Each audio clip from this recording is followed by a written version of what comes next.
Ayan, avocado ko nandyan lang nga sa paso.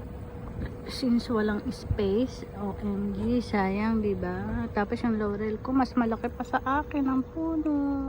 Ayan, nagpatuyo ako kahapon ng mga dahon. Ang gaganda pa naman ang dahon niya, malalaki. Oh. Mahal pa naman ng laurel. Diyan na lang ako kumukuha. Tapos itong aking mga papaya, nagsisiksikan. Matibay ang strawberry ko habang buhay na yan siya dyan. Palawak ng palawak ang strawberry. Ayan. Nahalo na yung papaya. O teka, nabarahan na yung puno.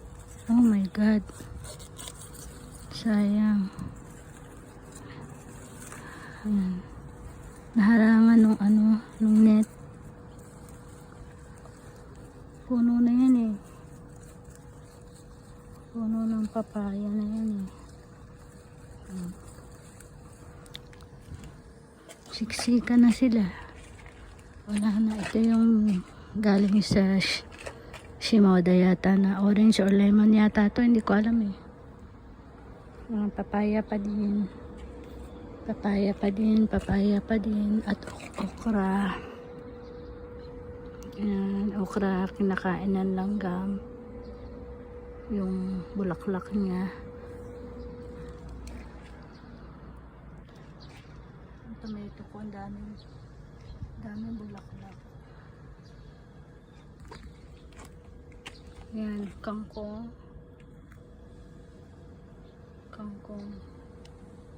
okra. Ito, hindi ko alam kung ano to. Nashi yata to eh. Kung hindi siya nashi, hindi ko alam kung ano siya. Pero puno na siya. Ito, mayroon pa din ako ditong papaya. Ano pa?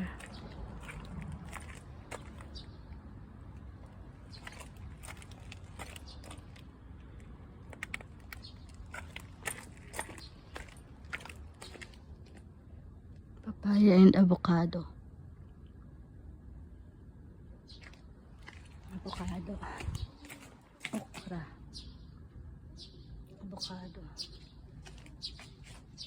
Avocado. Meron pa rin dito sa kabilang side. Meron pa rin akong tinanim. Ito sa harapan kasi ito. Yung sa kabilang gilid pa.